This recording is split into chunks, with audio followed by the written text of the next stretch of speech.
నూతన హీరోయిన్లకి ఒక ఆదర్శంగా అని చెప్పుకోవచ్చు. అంటే హీరోయిన్గా సినిమా రంగంలో మనం సక్సెస్ కావాలి అంటే ఓన్లీ అందాలు చూపించాలి అనేటువంటి కాన్సెప్ట్తో ఇప్పటికి కూడా ముఖ్యంగా హీరోయిన్లు ఉన్నారు, చాలా తక్కువ మంది మాత్రమే. ఒకటప్పుడు సౌందర్య, అంతకంటే ముందు సావిత్రి లాంటి కొంతమంది నటీమణులు మాత్రమే నటన ద్వారా మనకి డబ్బుల కంటే కూడా ఒక ఇమేజ్ అనేది ఇంపార్టెంట్, స్క్రీన్ మీద ఉన్నటువంటి మన ఇమేజే మనకి ఇంపార్టెంట్ అనుకుంటూ వాళ్ళు కొన్ని పరిధుల్లో ఉండి ఆ పరిధుల్లో లోబడే వాళ్ళు నటిస్తూ రెమ్యునరేషన్ ఎక్కువ ఇచ్చినా కూడా ఆ గ్లామర్ పాత్రలు చేయకుండా ఒక తనకంటూ ఒక నిర్దిష్టమైనటువంటి ఒక బార్డర్స్ తీసుకొని దాంట్లో నటించినటువంటి నటుల్లో ఉంటారు. రీసెంట్గా మనం చూసినట్టయితే చాలా తక్కువ మంది, మన వేళ్ల మీద కూడా లెక్క పెట్టడం కష్టం, సాయి పల్లవి ఒక్కరే కనిపిస్తూ ఉన్నారు మనకి ఆ విధమైనటువంటి పాత్రలు చేయడానికి. ఎంత వేరే ఎవరైనా కూడా ఏదో ఒక పాత్రలో ఎవరో ఒక దగ్గర కాంప్రమైజ్ అయ్యి కొంత ఎక్స్పోజింగ్, బాడీ షోయింగ్ చేయడం అనేది చూసాం మనం. కానీ సాయి పల్లవి ఎక్కడ కూడా అద్భుతమైన పర్ఫార్మెన్స్ డ్యాన్స్ చేసేటువంటి సాయి పల్లవి అంత పెద్దగా అందంగా లేకపోయినట్టు కూడా తన యొక్క డ్యాన్సు, పర్ఫార్మెన్సు, తను చేసేటువంటి ఏవైతే సెంటిమెంటల్ సీన్, ఆ కళ్ళతో పలికించేటువంటి ఏదైతే భావాలు, వీటి మీదనే కాన్సన్ట్రేషన్ చేస్తూ అద్భుతమైన నటిగా నెంబర్ 1 స్థాయిలో అని చెప్పవచ్చు. ఆ యొక్క కేటగిరీలో తను ముందు వరుసలో ఉంటుందని చెప్పవచ్చు.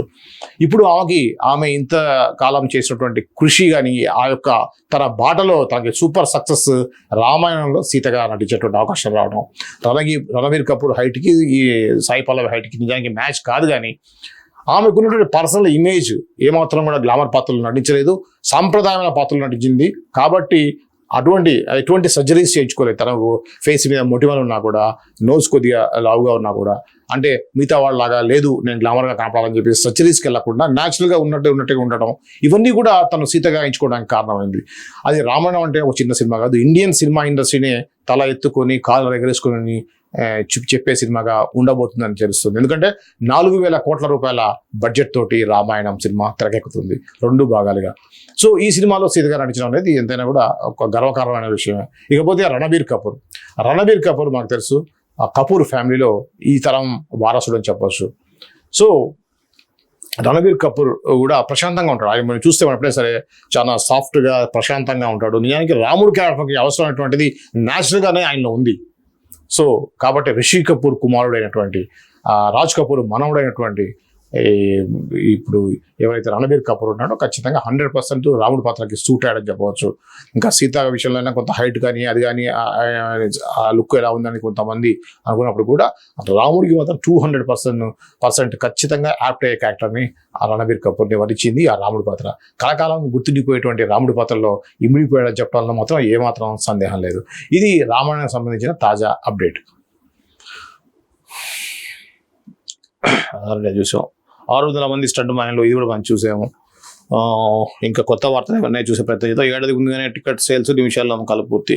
ఇక్కడ రణవీర్ జోడీగా శ్రీలీల అదిరిపోయే స్టెప్పులు, సహజమైన నటనతో కుర్రకారును ఉర్రు తొలగిస్తోంది అందాల తార శ్రీలీల. ప్రస్తుతం జూనియర్గా థియేటర్లో సందడి చేస్తున్న ఈ భామ కోలీవుడ్, బాలీవుడ్ అంటూ ఇతర భాషల్లోనూ రాణించే ప్రయత్నం చేస్తుంది. ఇప్పటికే శ్రీలీల కార్తిక్ ఆర్యన్తో కలిసి హిందీలో సినిమా చేస్తున్న సంగతి తెలిసిందే.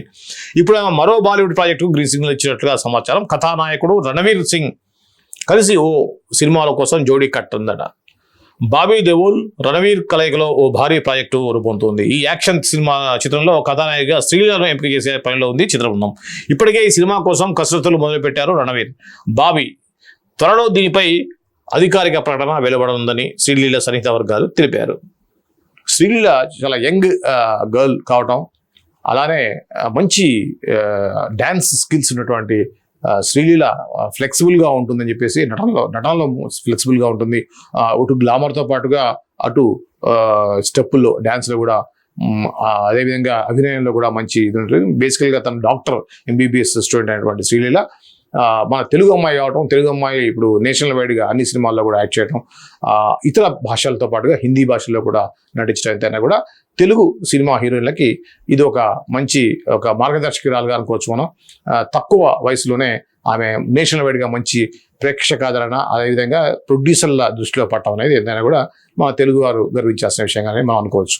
ఇది శ్రీలీలకు సంబంధించిన తాజా అప్డేట్. శంభాల విజువల్ వండర్గా శంభాల మార్మిక ప్రపంచాన్ని ఆవిష్కరించే కథతో శంభాల రూపొందుతుంది. ఆది సాయి కుమార్ కథానాయకుడిగా నటించిన చిత్రం ఇది. యుగంధర్ ముని దర్శకత్వం వహిస్తున్నారు. రాజశేఖర్, అన్నభీమోజు, మహిధర్ రెడ్డి నిర్మిస్తున్నారు. ఈ సినిమా ఏ మిస్టికల్ వరల్డ్ అనేది ఉపశీర్షిక.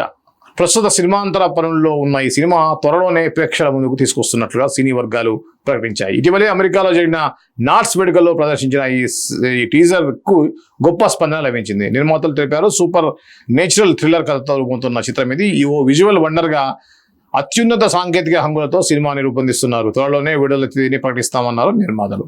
ఇది ఆది సాయి కుమార్ సంబంధించి కొద్దిగా డిఫరెంట్ గెటప్ లో శంభాల సంబంధించినటువంటి ఒక శంభాల నారాయణ మనం గతంలో విన్నాం, పలు సినిమాల్లో విన్నాం. అలానే మన యొక్క మైథలాజికల్ రూలర్ శంభాల గురించి ప్రస్తావన ఉంటుంది. దీనికి సంబంధించి ఆది సాయి కుమార్ హీరోగా వస్తున్న సినిమా, దీనికి సంబంధించినటువంటి ఒక వార్త అయితే వచ్చింది. ఆ యొక్క శంభాలది ఎప్పుడు ఏంటి అనేది దానికి సంబంధించిన వార్త మనం చూడొచ్చు. సో ఇది విరోధిగా మారిన ఏఐ ప్రోగ్రామ్ బతకాలనుకుంటే చూద్దాం ఒకసారి. ఐకానిక్ సైన్స్ ఫిక్షన్ సినిమాల్లో చాలా కాలం ప్రేక్షకులు ఎదురు చూస్తున్నటువంటి హాలీవుడ్ ఫ్రాంచైజీలో ట్రాన్ ఒకటి. ఈ ఫ్రాంచైజీలో 3వ భాగంగా ట్రాన్ ఏరీస్ రానున్నట్లు చిత్ర బృందం గత ఏడాది ప్రకటించిన విషయం తెలిసిందే. తాజాగా Walt Disney studios motion pictures ఈ చిత్రాన్ని అక్టోబర్ 10న విడుదల సిద్ధం చేసి ఉండగా మొదటి ట్రైలర్ను ఆవిష్కరించింది. ఈ సైన్స్ ఫిక్షన్ చిత్రాల జోచిమ్ రోనింగ్ దర్శకత్వం వహించారు. ఈ ట్రైలర్ ప్రారంభ సంభాషణలు సమయం ఆరంభం నుంచి మనిషి విశ్వాసాన్ని ఆశ్చర్యంతో చూస్తూ ప్రశ్నించేవాడు. మనలా ఎవరైనా ఉన్నారా అని ఎక్కడ చూసినా మనం ఏఐ కృత్రిమ మేధ గురించి వింటున్నాం. Ares the ultimate soldier AI అమోఘమైన శక్తి, వాయు వేగం, అపారమైన తెలివితేటలు ఉన్న ఈ ఏఐ రణరంగంలో బలైన సింపుల్గా ఇంకొకటి చేసేస్తే అని ఏఐని పరిచయం చేస్తున్న దృశ్యాలతో ఆసక్తికరంగా సాగుతుంది ఈ సన్నివేశాలు.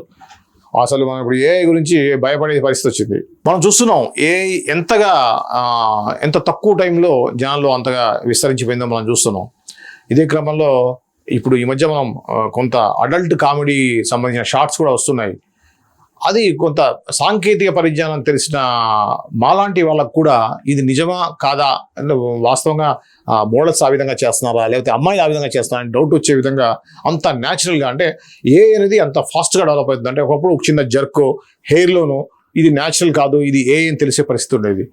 కానీ ఇప్పుడు అసలు ఏమాత్రం కూడా లేదు ఆ అమ్మాయి చేసిందేమో అనే విధంగా వస్తున్నాయి. మనం చూసాం ఈ మధ్య సెంట్రల్ ఫైనాన్స్ మినిస్టర్ సంబంధించింది, అలానే ప్రైమ్ మినిస్టర్ సంబంధించింది, ఇన్ఫోసిస్ నారాయణమూర్తి మాట్లాడింది. నిర్మలా సీతారామన్ అయితే కంటిన్యూ మనం చూస్తూ ఉన్నాం. ఫైనాన్స్ మినిస్టర్ది ఒక 21,000 రూపీస్ 500 రూపీస్ మీరు ఇన్వెస్ట్ చేస్తే నెలకి 15 లక్షలు సంపాదించవచ్చు అంటే అది నమ్మశక్యంగా లేకపోయినప్పుడు కూడా ఏమిటి నిర్మలా సీతారామన్ చెప్తుంది ఏంటి అని చెప్పేసి సందేహపడ్డారు. చివరికి మినిస్ట్రీలు ప్రైమ్ మినిస్టర్ రేంజ్లో ఒక ప్రకటన విడుదల చేసి వచ్చింది, ఆ వీడియోస్ మాకు కావు అని. అంత న్యాచురల్గా అదే వాయిస్ని వాళ్ళు క్లోన్ చేసుకొని వాళ్ళు ఎలా అంటే అలాంటి వాయిస్ ఆ వాయిస్ని తో చెప్పించడం అనేది ఇప్పుడున్నటువంటి ఏఐ. దీనికి సంబంధించిన సినిమా అనగానే ఇది హాలీవుడ్ సినిమా వస్తుందని చెప్పేసి అంటున్నారు. ఏదేమైనా ఏఐ మీద కట్టడి లేకపోతే ఎంతటి వాళ్ళైనా సరే మోసపోయేటువంటి పరిస్థితి ఉంది. సో ఇది ఏఐకి సంబంధించినటువంటి తాజా అప్డేటు. దాదాపుగా అన్నింటిలో మనకి ఇదే ఉంది. ఒకసారి V6 సంబంధించినటువంటి వెలుగు దినపత్రికల్లో కూడా ఏమైనా ఇంకా డిఫరెంట్గా ఉన్నాయేమో చూసే ప్రయత్నం చేద్దాం. భావం ఏదో భాషలకే అందనిది, ఇది ఆల్రెడీ మనం చూసాం. తేజ సజ్జా సంబంధించి ఒకసారి చూద్దాం. ఇది రష్మిక మందన 6 చిత్రాల చూపు సెప్టెంబర్ 5 వైపు బాగుంది. 6 సినిమాలు సెప్టెంబర్లో వస్తున్నాయని చెప్పంటున్నారు. దీనికి సంబంధించినటువంటి జూలై 3వ వారంలో పవన్ కళ్యాణ్ హరిహర వీరమల్లు, నెలాఖరులో విజయ్ దేవరకొండ కింగ్డమ్ రాబోతున్నాయి. ఆగస్టు 2వ వారంలో ఎన్టీఆర్ వార్, రజనీకాంత్ కూలీ పోటీ పడుతున్నాయి. అదే నెల చివరిలో రవితేజ నుంచి మాస్ జాతర వస్తుంది. అయితే సెప్టెంబర్ మొదటి వారంలో మాత్రం ఏకంగా 6 సినిమాలు పోటీ పడే అవకాశాలు కనిపిస్తున్నాయి. ఇటు టాలీవుడ్ అటు కోలీవుడ్ నిర్మాతల చూపు సెప్టెంబర్ 5 పైనే పడింది. తెలుగు నుంచి డేట్కు వచ్చేందుకు 3 సినిమాలు ఆసక్తికరంగా, కోలీవుడ్ నుంచి కూడా 3 సినిమాలు పోటీ పడుతున్నాయి. మిరాయి ఒకటి, అలానే ఘాటి ఒకటి, అలానే the girlfriend Rashmika Mandanna, ఆ మదరాసి భద్రకాళి శివకార్తికేయన్ సంబంధించింది, అలానే కాంత మరోవైపు మలయాళ హీరో దుల్కర్ సల్మాన్ సంబంధించిన కాంత. టీచర్స్ డేకు డి అంటే డి, మొత్తానికి టీచర్స్ డే అయినటువంటి సెప్టెంబర్ 5న ఏకంగా 6 సినిమాలు పోటీకి రెడీ అవుతున్నాయి.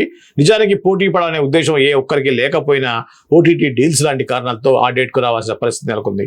అయితే మిరాయి మినహా మీ ఇతర చిత్రాలు ఏవి రిలీజ్ డేటు అధికారికంగా ప్రకటించలేదు. మరి వీటిలో ఏ సినిమాలు ఆ డేట్కు రాబోతున్నాయో చూడాలి మరి. సో దీనికి సంబంధించినటువంటిది.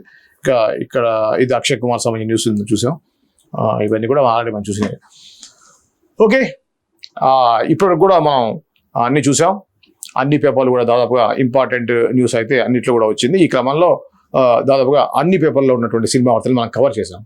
ఇది ఈరోజు ప్రముఖ దినపత్రికల్లో ఉన్నటువంటి సినిమా పేజీ వార్తలు. రేపటి సినిమా పేజీ వార్తలతో మళ్ళీ కలుస్తాను. అంతవరకు చూస్తూనే ఉండండి CJ TV.